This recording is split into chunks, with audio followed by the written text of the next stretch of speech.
Assalamualaikum warahmatullahi wabarakatuh. Perkenalkan, saya Halma Fathila dengan NIM 22172221016 dari jurusan Sastra Indonesia mata kuliah Folklor kelas B. Pada kesempatan kali ini saya akan mempresentasikan hasil penelitian salah satu bentuk folklor yang ada di daerah saya, yaitu Pancuran Bungo. Pancuran Bungo merupakan salah satu mata air masyarakat yang terletak di ujung nagari, yaitu Nagari Parambahan, Kecamatan Imakaum, Kabupaten Tanah Datar. Jarak antara perkampungan dengan mata air tersebut sekitar 2 km dan bisa ditempuh dengan jalan kaki atau motor. Tetapi sebaiknya jalan kaki karena jalannya sangat kecil mirip pematang sawah dan dikelilingi oleh semak-semak. Meski begitu, mata air Pancuran Bungo tetap jernih dan bersih, bahkan sangat bermanfaat bagi masyarakat sekitar, salah satunya untuk mengairi sawah. Selain itu, Pancuran Bungo juga digunakan sebagai tempat pemandian yang konon katanya airnya dapat dijadikan sebagai obat untuk penyakit ringan seperti demam dan campak. Cerita mengenai Pancuran Bungo yang dapat menyembuhkan penyakit ini sudah ada sejak dulu-dulunya, termasuk ketika narasumber lahir, yaitu pada tahun 1965. Cerita ini sudah ada dan benar adanya bahwa air dari pancuran ini dapat menyembuhkan penyakit karena narasumber sendiri sudah membuktikannya atau mencobanya. Mata air ini dinamakan sebagai Pancuran Bungo karena tempat tersebut dulunya dikelilingi oleh semak-semak dengan bunga-bunga yang tumbuh di sekitarnya dan juga di sekitar pesawahan. Terdapat aliran air sebagai mata air dan dijadikan untuk mandi. Oleh karena itu, masyarakat setempat menyebut tempat tersebut sebagai Pancuran Bungo, yang artinya air yang bersumber dari mata air dan dapat menyembuhkan penyakit serta dikelilingi oleh tumbuh-tumbuhan, semak-semak dan di sekitar pesawahan. Pada zaman dahulu kala, puskesmas atau rumah sakit masih sangat jarang ada. Kalaupun ada, itu sangat jauh di pusat kota. Dan kendaraan yang masih minim serta ongkosnya yang sangat mahal. Serta dokter dan bidan pun belum menampakkan taringnya, sehingga orang-orang dulu memanfaatkan apa yang ada untuk dijadikan sebagai alternatif obat. Seperti Pancuran Bungo yang dijadikan sebagai pertolongan pertama ketika terkena campak atau demam, dan itu sangat manjur. Maka dari itu Pancuran Bungo sampai keturunan-keturunan setelahnya sangat terkenal dan dapat menyembuhkan penyakit.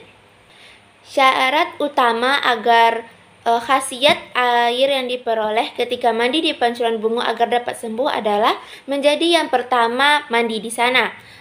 Kalau tidak, khasiat airnya tidak akan diperoleh lagi. Maka dari itu, banyak masyarakat setempat yang datang ke sana dengan niat untuk berobat, datang pada waktu subuh atau waktu pukul 4 sampai pukul 5. Bahkan ada yang datang waktu dini hari. Tata cara mandi di Pancuran Bungo sama seperti mandi pada umumnya. Bedanya, sebelum mengguyur badan dengan air di Pancuran Bungo, hendaknya meminum airnya sebanyak 3 kali diiringi membaca 2 kalimat syahadat. Setelah itu membaca ayat kursi sebanyak 1 kali. Umumnya air di Pancuran Bungo ini banyak dibawa warga ke rumah dengan air atau dirijen, sehingga sore harinya tidak perlu lagi datang ke Pancuran Bungo untuk mandi lagi. Di tempat pemandian Pancuran Bungo ini terdapat 2 bilik, yaitu bilik untuk laki-laki dan bilik untuk perempuan.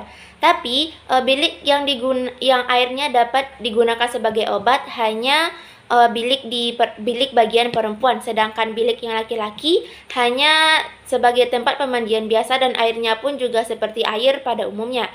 Tapi semuanya kembali lagi kepada kepercayaan masing-masing. Sebab segala sesuatunya termasuk kesembuhan datangnya dari Allah Subhanahu wa taala. Sedangkan pincuran bungo ini hanya sebagai alternatif yang dipercayai oleh masyarakat setempat. Datang ke pincuran bungo sebaiknya memang sebaiknya datang ketika subuh. Selain bisa menjadi yang pertama, udara subuh pun masih sangat segar dan bersih. Kondisi tubuh yang masih segar serta suasana yang tenang yang dapat menenangkan pikiran.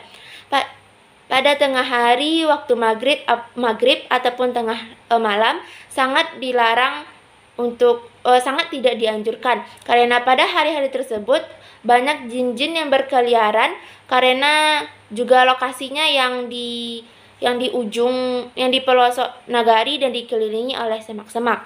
Jadi untuk meminimalisir terjadinya hal-hal yang tidak diinginkan seperti tasapo atau semakin sakit, disarankan untuk datang pada waktu subuh.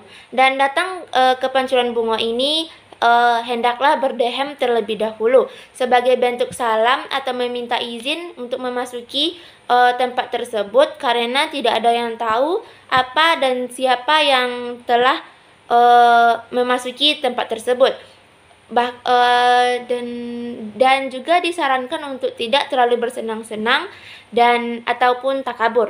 Sekarang pincuran bungo sudah sangat jarang digunakan. Perkembangan zaman dan teknologi yang semakin pesat membawa perubahan pada pola pikir masyarakat, termasuk semakin banyaknya rumah sakit, puskesmas, dokter, bidan, dan transportasi yang sudah semakin memudahkan aktivitas masyarakat, serta alat-alat medis yang memadai dan adanya BPJS atau bantuan dari pemerintah untuk berobat secara gratis.